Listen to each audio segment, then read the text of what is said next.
months extension, no, dun sa programa. But before that, Mr. Chairman, let me clarify things lang dun sa DOTR at saka sa LTFRB. Kasi with regards to the presence, to the absence of the Region 6 Director, I have an information that last Monday, nagpa-check sa doktor. Now, advice ng doktor is for him to an executive checkup. The question is, executive checkup can be done even during Sunday, during weekend. Mukhang umiiwas talaga, Mr. Chairman, yung regional director. And siguro naman, kung talagang kailangan niya talaga magpa-admit, dapat nagpadala siya ng tao niya that can answer all the questions that will be raised. But anyway, Mr. Chairman, well, in fact, I moved my flight this morning. I have to go back in Bacolod this afternoon. So, naghabol ako kay Chair. Nag-request ako that I might be given the priority to be listed kasi babiyahe pa ko going back to Bacolod.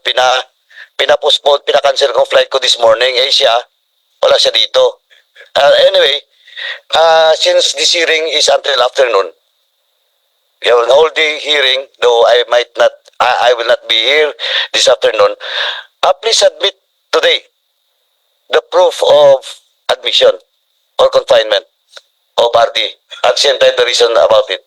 Yes, Mr. Chair, when you directed us earlier, I already asked our executive director to relay to the regional director concerned. My initial information is nagpa-executive check-up siya din, nagpa-confine. Ang sabi ko na nga,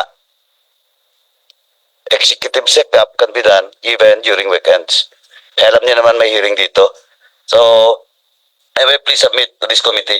Now, Mr. Chairman, on the issues that was in the agenda, particularly Region 6,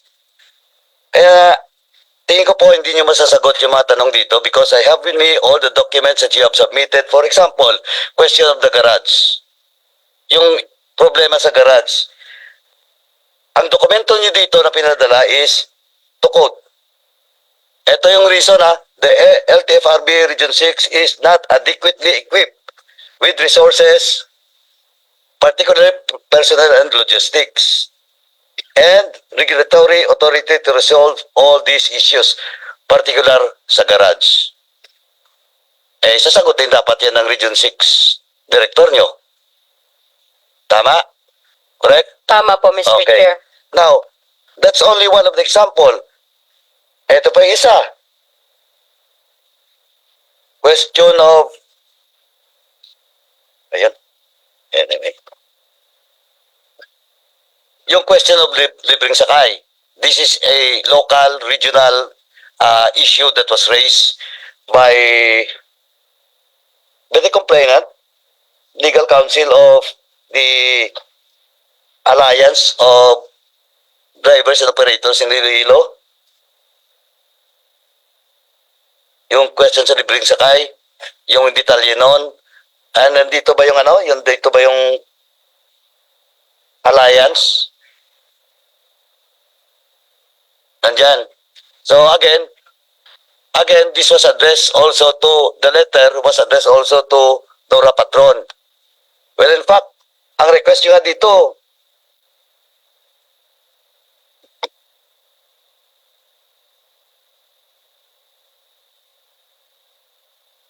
kailan explain ang Region 6 Director. Diba? Wala din siya dito. Hindi rin masagot ng DOTR. Then, question of chlorette. Ito yung yung sa chlorette, nung last meeting that was held in Iloilo City, that was February 2, Mr. Borata, as mentioned in your update, an address to the chairman of the committee, Chairman Akop, was not present because he's in Manila. Alam niyo ba bakit sa Manila si Borata? Because of this hearing.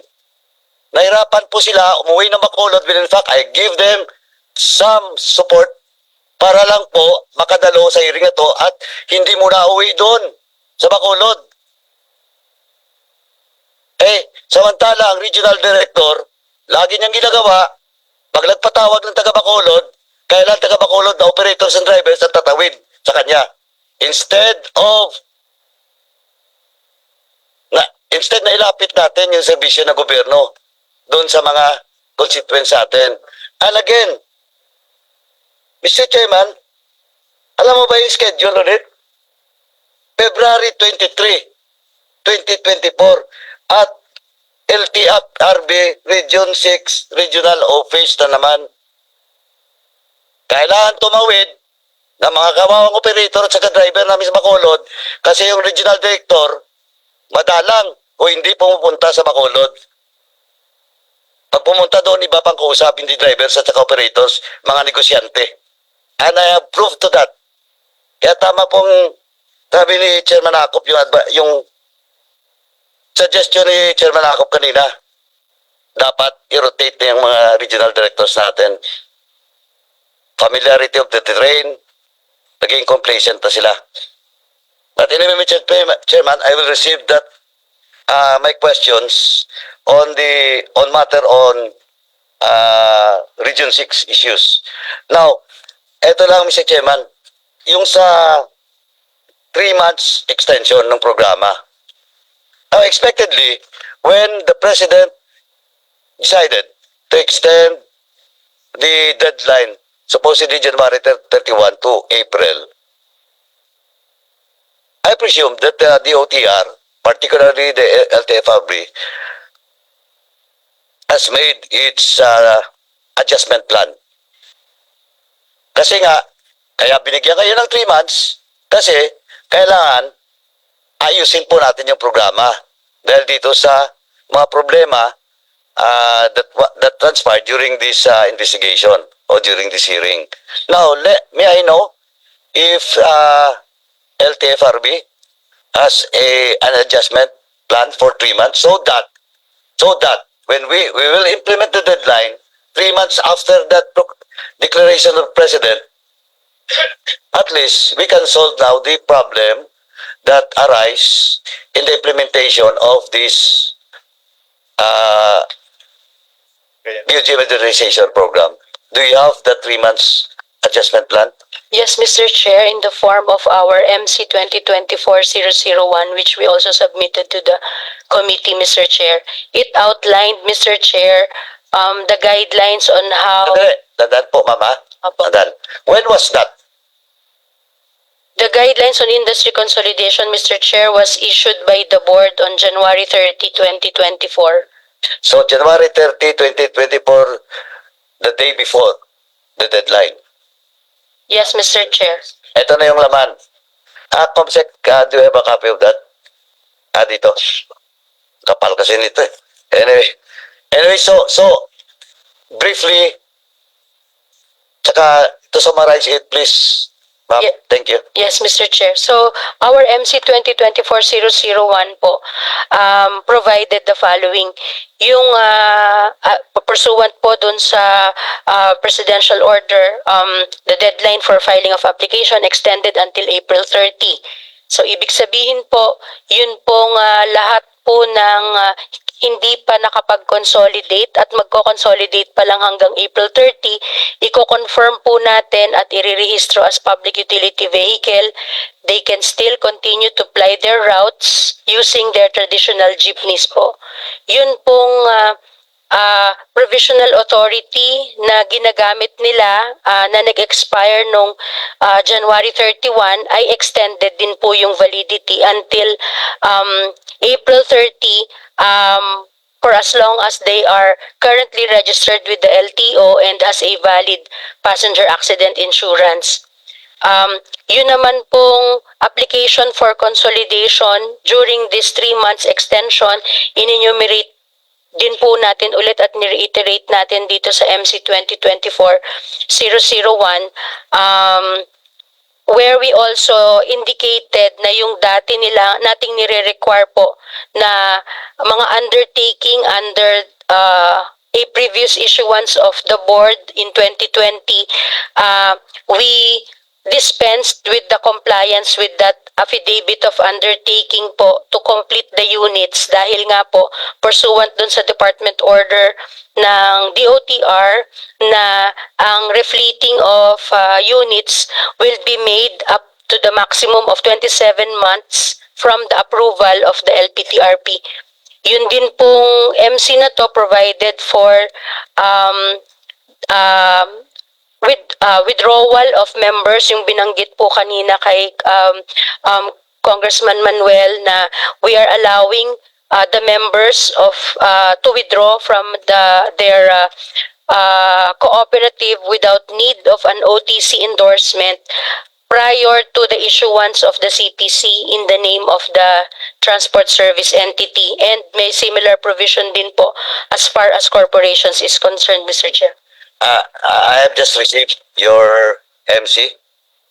Anyway, I have to read this carefully. But sa pagkarinig ko kasi, you explained it in brief, matter of policy, walang bumago. You still bank on the policy of consolidation. Tama po ba? Yes, Mr. Tama. Chair. Now, this was discussed. This is my second time attending this committee hearing, but during the first hearing that I attended, napakalinaw po ng problema is yung mode of implementing this with regards to consolidation. Alam na naman po natin, sabi ko nga pag akong tinanong, tatlo lang naman yan May mga operators and jeepney drivers who wants to be consolidated through cooperative or corporation. Number two, all those ones that has the capacity, there's a capacity and resources to buy or to loan modernized jeepneys. And number three, drivers and operators that really do not want to modernize. At maliit lang na porsyento yun. So, hearing with your explanation, you don't have any adjustments with regards to the policy of consolidation. You still stick with the consolidation.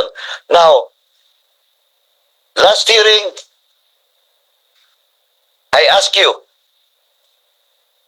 you committed that after the deadline, after the implementation, the day after the implementation, there will be no shortage of transportation, public transportation.